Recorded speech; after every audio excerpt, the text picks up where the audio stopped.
Today we're looking at the Sigma 50mm F1.4 DG DN for Sony. This DN at the end only means that this is Sigma's new design for mirrorless cameras, which makes them lighter and smaller than the HSM version for DSLRs.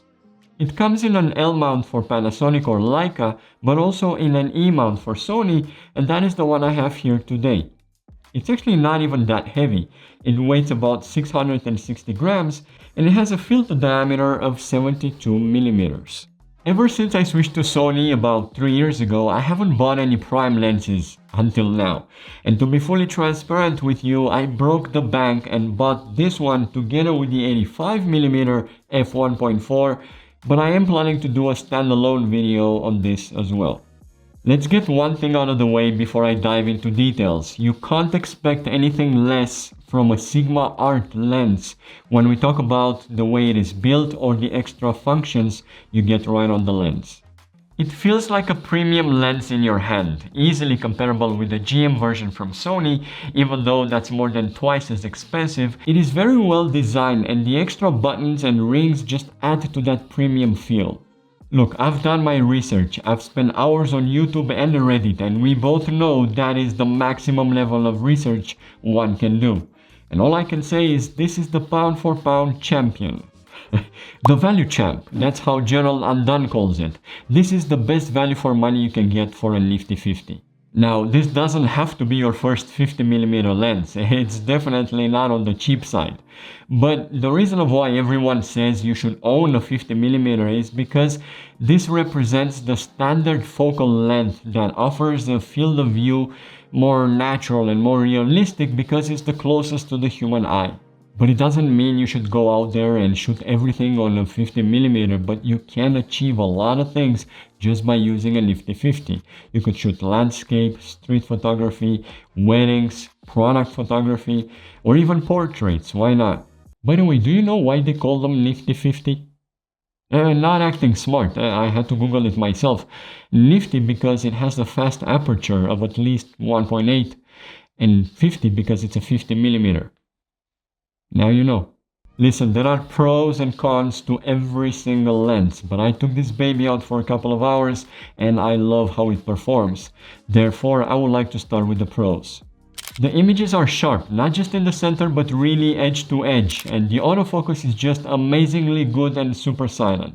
And the reason for why the autofocus is so amazing is because of this new system called HLA, High Responsive Linear Actuator. I memorized that all by myself. Don't ask me what it does, I have no clue, but it just works. Here's a bunch of more photos from my test, and if you want a pixel peek, feel free to pause the video.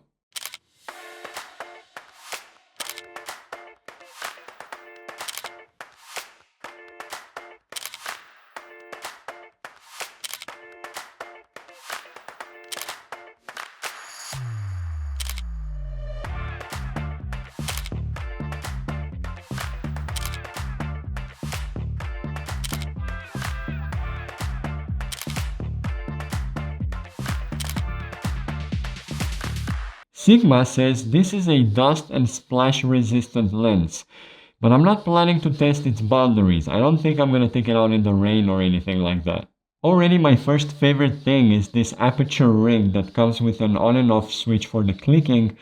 I don't know about you, but I really like to get a tactile feel of when I switch the aperture, because sometimes you can do it by mistake and that's really not what you want to do. My second favorite thing, and I guess this is just something I was missing on my TAMRON lenses, is the switch for manual and automatic focus. It's just so nice to have it directly on the lens. Also worth mentioning is that Sigma says this is designed to minimize flares and ghosting, which to be honest is a thing a lot of lenses struggle with. The lens hood is something that you can often overlook to appreciate, but this is one that stands out. Not only that it feels like a better built than others, a bit more sturdy, but it has a simple lock mechanism which I find to be great.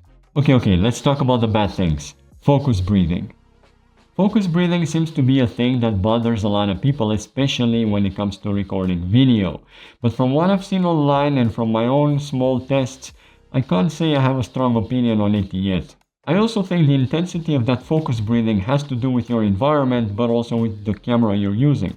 I haven't updated the firmware on my Sony A7S III, but apparently they just released the focus breathing compensation, so I'm really curious if I'm gonna see any changes once I update. Actually, why don't I put on the lens for a second and see how it behaves in this environment? Hey guys, Editing Alex over here. So just try to ignore me for a second and only look at the background, left and right of my shoulders. You'll notice how the camera's trying to zoom in and out depending on the subject, and this is basically the focus breathing that some people are trying to run away from. So yeah, definitely, there's a noticeable breathing, but I guess at the end of the day, it's up to you if you can live with it or not, and maybe, just maybe, us Sony users are gonna get lucky with this firmware update. Chromatic aberration is an undeniable thing that you get on almost any lenses, let's be honest. Depending on the background, your subject can get a lot of those green and purple outlines that for the pixel perfect people can be pretty annoying. The good news is, in Lightroom, you can get rid of it pretty easily. But to be honest, these are really the two bad things I can think of, and as I shoot mainly video, I'm curious how the breathing will affect me in any way, and I'm also curious how the firmware update will change any of that, and if it does, I promise to share my findings in a future video. I paid the equivalent of $1,000 here in Denmark, but apparently in the US it costs $850, which makes me a bit jealous, to be honest.